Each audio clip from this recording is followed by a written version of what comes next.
Donc, moi, je ne vous parle pas en tant que philosophe. Là, ce qui m'a été demandé, c'est juste de refaire un petit point sur la situation qui nous échoit en donnant un petit peu de profondeur historique à ça, si vous voulez.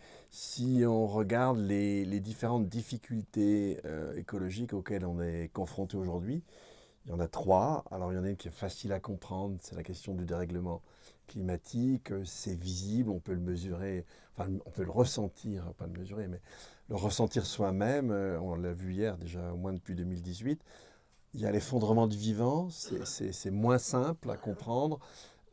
C'est beaucoup plus difficile à modéliser, à connaître de façon précise, mais chacun, enfin en tout cas, ceux qui sont un peu plus âgés, ils se souviennent de leur virée nocturne il y a une vingtaine d'années, où tous les 200 km, il fallait s'arrêter. Un temps, les pare-brises étaient maculés d'impacts d'insectes. Aujourd'hui, vous pouvez traverser la France en plein mois d'août, en pleine nuit, et à part quelques moustiques suicidaires, vous n'aurez pas à vous arrêter. Donc ça, c'est quand même un indice que chacun peut mesurer. Et un autre encore qu'on ne mesure pas comme ça, qui est l'épuisement des ressources. Hein, je vous avais dit hier que pour la transition énergétique, mais il faudrait consommer autant de métaux entre aujourd'hui et le mi-temps du siècle que ce qu'on a consommé depuis les débuts de la métallurgie euh, jusqu'à aujourd'hui. Très rapidement sur la question du climat, comme sur la question du vivant, ce qu'il faut bien comprendre, c'est la rapidité du phénomène. Si je prends le vivant, c'est très simple à comprendre, hein. Il y a eu 5 extinctions avant nous, celle du Permien, là c'est carrément 90% des êtres vivants qui ont disparu. Mais à chaque fois, ça disparaît sur des millions d'années.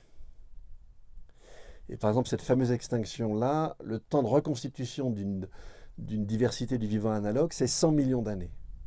Pour des extinctions plus courtes, c'est 5 à 10 millions.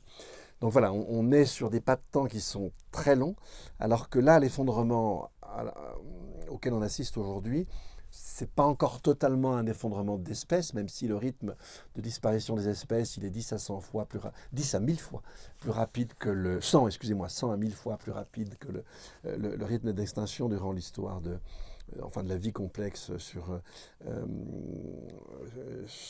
Terre. Là, surtout, ce qui est très impressionnant aujourd'hui, c'est l'effondrement des populations.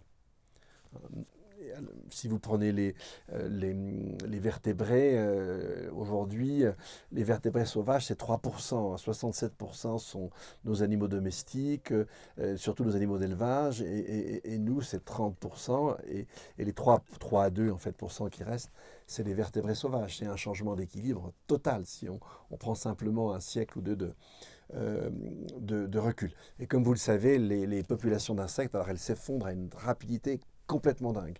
Hein, tout ce qui est faune des sols disparaît. Et c'est pourquoi les sols d'ailleurs ne retiennent plus l'eau. Hein, vous avez des micro-organismes qui vont laisser un mucus, les gouttes d'eau vont être coincées par le mucus, ce n'est pas le caractère minéral du sol qui retient l'eau, c'est le vivant qui est dans les sols. Bon, voilà, ça on perturbe ça à une vitesse extrêmement rapide par rapport aux perturbations naturelles, si vous voulez, de l'histoire du système Terre. Et en fait, pour le climat, c'est pareil. Quand on passe d'une ère glaciaire à une ère interglaciaire, eh bien, la température, elle évolue, je crois que je vous l'ai dit hier, elle évolue d'un degré vers le plus ou vers le moins, selon le sens du phénomène. Là, les 40 dernières années, on a eu une hausse de la température d'1 degré. Ça, c'est exceptionnel. Et ça change beaucoup, beaucoup de choses. Et puis, ce n'est pas simplement la température, c'est aussi les événements extrêmes. Je vous en ai un petit peu parlé hier. Maintenant, si je reviens un peu sur l'histoire un peu profonde de ça, eh bien, vous en souvenez, je ne sais pas si je ne vous l'ai pas dit hier, je ne me souviens plus, mais toute cette histoire, ça remonte à Horace Bédic de Saussure et Balmat, qui vont gravir le Mont Blanc et qui constatent ce que tout le monde savait, c'est que plus on s'élève depuis le sol en altitude, eh bien, plus il fait froid. C'est tout simplement dû à la présence de certains gaz que vous avez dans l'atmosphère. Et le premier de ces gaz étant la vapeur d'eau, le deuxième seulement étant le CO2. Simplement, nous, on agit très fortement sur le CO2 et indirectement sur la vapeur d'eau. Et donc, on va mettre à peu près un demi-siècle à stabiliser cette théorie, ça donnera la théorie naturelle de l'effet de serre, et sans effet de serre naturel, la température serait à moins 18 degrés. Ce qu'il faut comprendre, c'est si la température, avant le changement climatique, était en gros à 15 degrés en moyenne sur Terre, c'est parce que vous aviez ces gaz. En fait, donc, si vous voulez, ces gaz, c'est une toute petite proportion d'atmosphère. Par exemple, pour le dioxyde de carbone, là, même à cette altitude, peut-être un peu moins, mais vous avez en gros 420 molécules de dioxyde de carbone dans un volume d'1 million de molécules d'air. Donc on compte en parties par million. C'est tout petit, parties par million. Si je regarde le méthane, on compte même en parties par milliard. Et ces parties par million, ces parties par milliard, ça fait passer la température de moins 18 à 15. Donc en fait, ce qui est dramatique dans le dérèglement climatique, c'est qu'on joue sur une loupe. Nous, on agit terriblement sur une loupe. Et donc effectivement, les effets sont très très forts.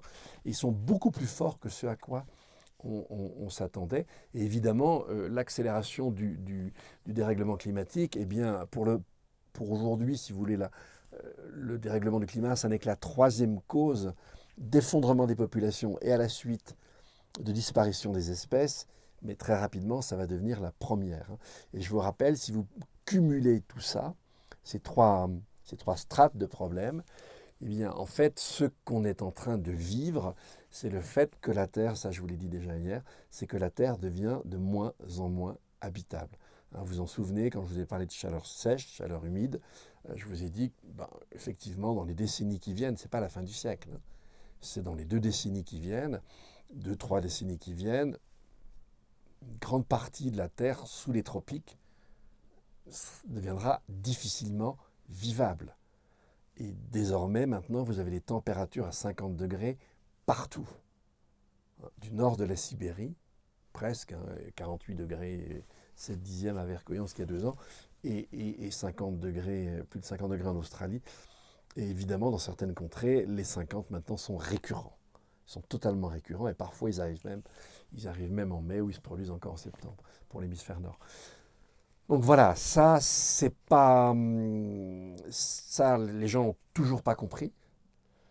Ils voient bien, il y a une espèce d'angoisse diffuse, mais ils ne savent pas exactement, précisément, ce qui les attend. Et je vous l'ai dit, le cumul des phénomènes extrêmes, c'est un affaiblissement de nos capacités de produire de la nourriture. Vous en avez un très bel exemple cette année en Espagne. Je crois que je vous ai donné le chiffre hier, je ne vais pas vous le redonner. Donc en fait, si on regarde ces différentes choses-là, on peut se dire qu'effectivement on rentre dans une forme de tunnel. Je ne sais pas du tout combien de temps va durer ce tunnel. Moi, je ne crois pas du tout si vous voulez, par exemple maintenant, d'ailleurs, les climatologues finissent aussi par dire la même chose. Le scénario le plus élevé, le RCP 8.5, c'est-à-dire plus 8 watts, 0.5 par mètre carré, plus personne n'y croit. C'est-à-dire qu'en fait, les effets déjà à 1,2 degré sont déjà tels qu'on se dit qu'on va tellement morfler à 2 degrés que de toute façon, nos activités économiques, nos envies de consommer vont se tasser, si ce n'est s'effondrer. Et donc on n'arrivera jamais dans les scénarios les plus élevés parce que les problèmes sont beaucoup plus forts et beaucoup plus rapides que ce qu'on croyait. Donc voilà, on rentre dans un tunnel, et si on rentre dans un tunnel, eh bien on finira par en sortir. Et alors le pas de temps, il est si vous voulez, il est à peu près une vingtaine d'années. Une vingtaine d'années, c'est à partir de quoi on établit une moyenne d'augmentation de la température sur Terre. Et c'est aussi grosso modo le temps d'inertie du système climatique. Je vous l'ai dit hier, je crois, le climat d'aujourd'hui, c'est les émissions cumulées jusqu'à 20 ans. Et donc le climat qu'on aura dans 20 ans, c'est grosso modo les émissions qu'on a accumulées jusqu'à aujourd'hui. Mais on peut imaginer que ça va tellement tabasser que le genre humain qui jusqu'à aujourd'hui se conduit à peu près comme Rantanplan pourrait finir par évoluer.